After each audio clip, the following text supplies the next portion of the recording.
Fala pessoal do oitavo ano, vamos seguindo aí nossas aulas, vamos falar sobre o texto narrativo, né? A gente viu na aula anterior sobre o conto e vimos que ele é um texto do tipo da árvore narrativa, né? Então a gente vai relembrar um pouquinho o texto narrativo para a gente conseguir fazer uma escrita melhor dele, tá? Essa é a nossa segunda aula do segundo bimestre, sejam bem-vindos. Primeiro, que é a narração? É o texto que relata fatos ou acontecimentos reais ou fictícios. Então, é um texto que vai narrar fatos e acontecimentos. Pode ser reais ou do campo da imaginação. Lembre-se do conto de fantasia. De forma linear ou não linear. O que isso quer dizer? Seguindo uma escala de tempo, uma sequência de tempo ou não, né? Com a participação de personagens cuja ação é contada por um narrador. Então a gente vai ter personagem e vai ter principalmente um narrador. Vamos seguindo. Aí eu tenho que pensar nos elementos da narrativa. A gente já viu sobre isso aí, vamos relembrar. Narrador ou foco narrativo, né? Terceira pessoa. Quando a gente escreve uma narrativa com verbos e pronomes na terceira pessoa, a gente cria dois tipos de narrador, dois tipos de foco de narração, né? O narrador observador, que é aquele que não vai participar da história e apenas vai contar a história. Ele não vai saber de muitos detalhes da história porque ele está falando de fora dela, tá?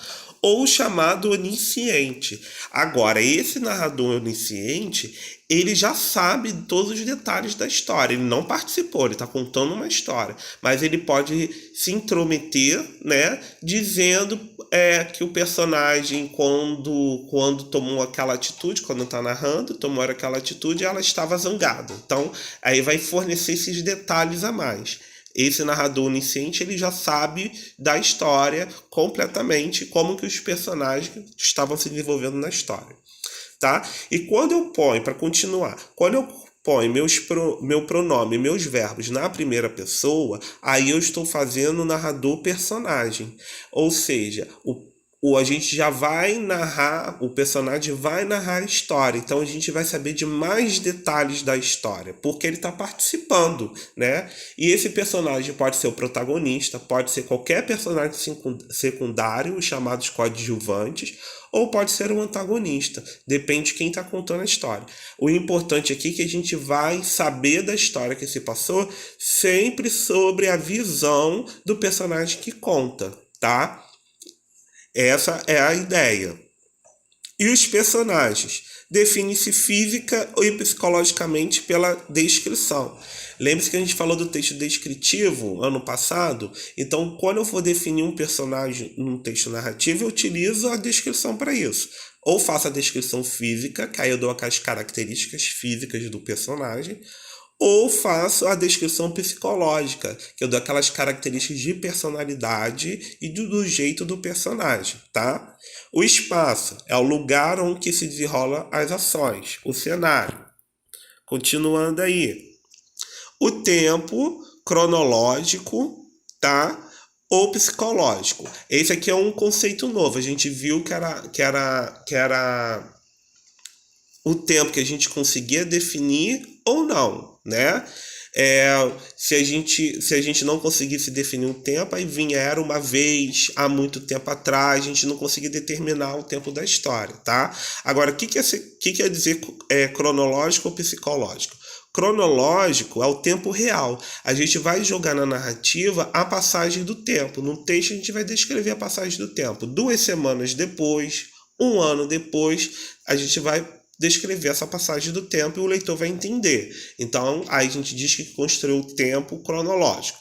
E o tempo psicológico? É o tempo mental. A gente não escreve, não determina a passagem do tempo como cronológico, mas a gente tem que escrever de uma forma que o leitor entenda que houve uma passagem do tempo, tá? Então ele vai perceber através da interpretação, né? Que houve uma passagem do tempo. Por exemplo, eu posso falar a história de um menino, aí começa a falar da infância dele, aí de repente eu conto que ele estava no ensino médio, conversando com três amigos. Então eu consegui entender que houve uma passagem do tempo nesse momento. Então eu fiz um tempo psicológico, tá? E o enredo, sucessão de fatos, apresentação, conflito, clímax e desfecho. Então, o enredo da história ele precisa ter essa sucessão de fatos. Eu tenho que apresentar a história, eu tenho que fazer o conflito e o clímax, e tenho que terminar a história como a gente sabe que termina a história. Continuando. Aí a gente vai falar, a gente já falou isso daí dos tipos de discurso, mas vamos relembrar, tá? Os discursos são a fala dos personagens. Basicamente três modos. Discurso direto, o narrador apresenta o próprio personagem falando diretamente. Então o narrador dá abertura para o personagem falar. Peri disse empalidecendo, não desças, volta. Ok? Então aqui o personagem está falando. O discurso indireto, agora o narrador que vai contar a fala do personagem. Ele não vai dar abertura para o personagem falar. O narrador vai dizer a fala do personagem. Vamos seguindo aí. Olha o exemplo. Não olhava para ele o padre, mas para fora, com os olhos dolorosos e os gestos impacientes. Quando ele acabou, fitou com resolução. Disse-lhe que se tratava de casar Helena. Então observa, o narrador disse a fala do personagem, olha lá, disse-lhe que se tratava de casar Helena. Então isso aí é a fala do personagem, só que a gente observa aí que o personagem não está falando a fala dele, é o narrador que está falando por ele. E a gente observa que esse narrador o verbo está na terceira pessoa, então esse narrador é observador. Ele está contando uma história, ele não está participando, tá? E um outro tipo de discurso que a gente vai ver agora, que é o chamado indireto livre. É a representação da fala interior da personagem, diretamente incluída na linguagem do narrador. Que isso quer dizer o quê? O indireto livre vai misturar os dois tipos de linguagem, tá? Os dois tipos de discurso, tanto o discurso direto e indireto. Então, o narrador vai expor que o personagem vai falar e, ao mesmo tempo, o personagem fala, tá?